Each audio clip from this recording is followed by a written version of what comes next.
2014년 10월에 나온 책입니다. 6년 전 앞으로 다가올 불황을 말하고 있습니다. 코로나 시대에 좋은 정보가 될 것 같아서 오늘 이 책을 추천합니다. 우석훈의 10년 필력이 고스란히 담긴 불황 극복 실천 매뉴얼. 아주 가까운 지인들에게만 전수했던 진짜 노하우를 여기 공개한다. 88만원 세대 우석훈이 쓴 불황 극복을 위한 생활경제 매뉴얼. 그동안 국가정책적 차원에서 벌어진 경제구조의 문제와 모순, 그리고 대안 없는 현실에 맞서는 글쓰기에 천착했던 우석훈 작가가 이번에는 가계경제, 즉 가구를 이루고 경제활동의 심화과정에 들어선 30대를 위한 생활경제 전략서를 출간했다.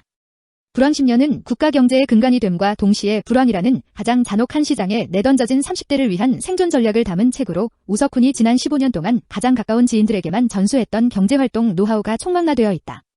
부동산부터 금융, 취업, 창업, 개인 재무관리, 자녀교육, 개인이 짊어져야 했던 경제적 과제들에 대한 속 시원한 해답을 작가가 가진 경험과 지식, 노하우를 총동원해 풀어냈다. 이 책은 정치와 경제가 실패한 나라에서 고군분투하는 개인들에게 불황의 유일한 출구이자 불황이 휩쓸고 지나간 10년 후를 기대해 볼 수 있는 하나의 희망이 될 것이다. 부동산, 재무구조, 창업, 육아와 교육. 우석훈이 아주 가까운 지인에게만 전수했던 생활경제 노하우를 여기 공개한다. 앞으로 우리 경제에 일본에 잃어버린 20년과 같은 장기 불황이 예견되고 있는 상황에서 우리는 무엇을 어떻게 대처할 수 있을까? 88만 원 세대의 우석훈 박사가 온전히 경제학자의 모습으로 그에 대한 답을 들고 찾아왔다. 불황 10년은 지난 15년 동안 우석훈 박사가 사석에서 들려줬던 생활경제 노하우를 꼼꼼히 모은 책이다. 집 살까요? 말까요? 산다면 어떤 집이 좋을까요? 창업해도 괜찮을까요?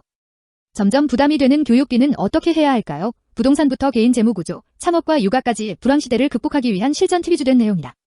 저자가 직접 경제활동을 하면서 경험했던 모든 문제들, 이를 현실적으로 극복하기 위해 자신이 취한 대응법을 담았다.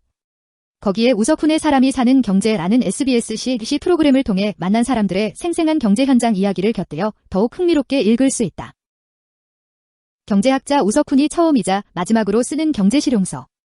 지금까지 그의 책들은 정책을 통해 구현될 수 있는 국가의 역할에 대한 이야기가 대부분이었다.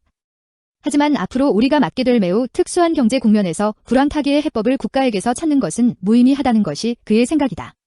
많은 경제학자들이 앞으로의 우리나라 경제를 일본과 비교해 점치곤 한다. 그러면서 당시 일본 정부의 대처 방식, 지방공항과 놀이공원, 골프장 같은 사회기초시설과 지역건설 사업에 정부가 투자하는 정책을 우리나라도 따라야 한다고 말한다. 하지만 우석훈 박사는 많은 경제학자들의 진단처럼 일본의 장기 불황이 소비하지 않는 일본 국민들 때문이 아니라고 말한다. 오히려 일본 국민들이 마케팅과 국가가 시키는 대로 흥청망청 돈을 썼다면 일본 경제가 어떻게 되었겠냐고 반문한다. 그는 일본이 장기 불황을 맞고도 아직까지 망하지 않은 건 일본 국민 개개인이 자신의 삶을 지키기 위해 부단히 노력했기 때문이라는 새로운 진단을 내린다. 이 책은 그렇게 쓰였다. 앞으로 닥칠 불황을 개개인이 잘 버텨줄 때 한국 경제에도 희망이 있다고. 그리하여 일본을 비롯한 선진국 국민계 개인이 경제위기에 대처했던 경제생활을 낱낱이 파헤쳐 앞으로 10년. 불황 극복을 위해 우리가 무엇을 어떻게 할 수 있을 것인가를 이야기한다. 솔직해지자. 앞으로 10년 국가 경제는 어려워질 것이다. 그러나 개인은 그렇지 않을 수 있다. 우리나라 정부가 오랫동안 펼쳐온 경제정책을 저자는 모자 9개를 가진 사람과 모자 1개를 가진 사람의 만남으로 비유한다. 모자 9개를 가진 사람이 결국 1개 가진 사람의 모자를 빼앗아서 10개를 채우는 게 입말이다. 국민 대부분은 모자 1개를 가진 사람이다. 불황 10년을 마다 우리가 치르게 될 게임의 기본은 내 머리에 딱 1개 있는 모자를 빼앗기지 않는 것.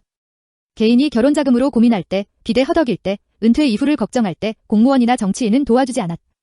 그 기조는 앞으로도 계속될 것이다. 앞으로 10년, 우리의 그 모자가 앞으로도 계속 머리 위에 있을 수 있을까?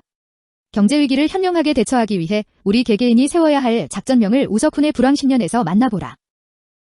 책 속으로. 불황 10년이라는 제목으로 모아놓은 나의 글들은 아주 드물게 약은 해법에 관한 이야기들이다.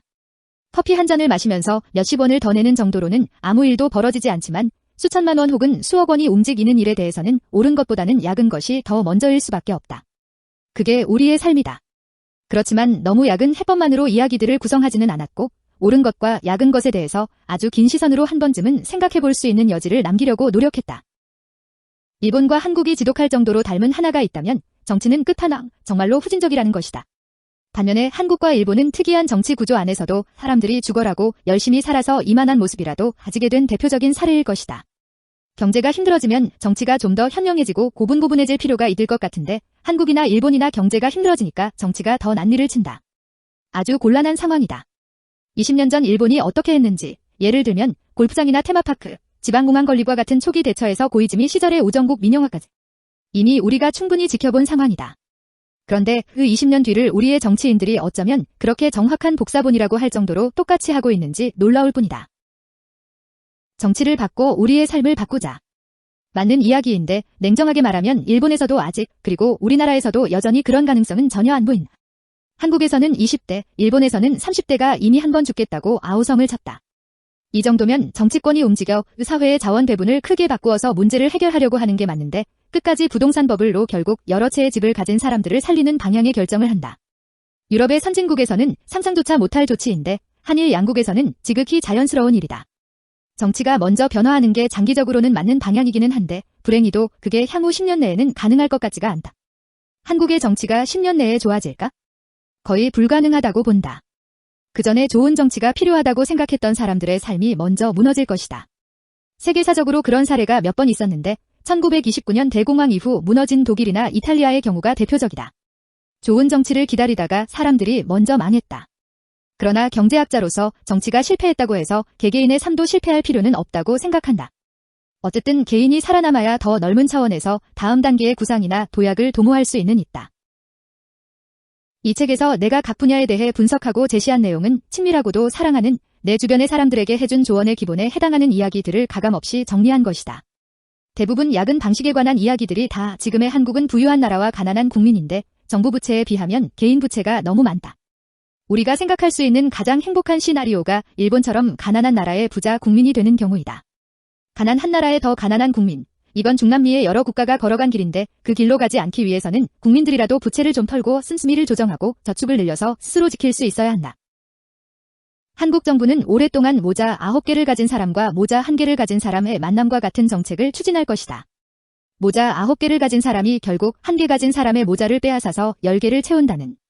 우리 대부분은 모자 1개를 가진 사람들이다. 불황 10년을 맞아 우리가 치르게 될 게임의 기본은 자기 머리에 딱 1개 있는 모자를 빼앗기지 않는 것이다. 앞으로 10년 독자 여러분의 그 모자가 앞으로도 계속 여러분의 머리 위에 있기를 기원한다.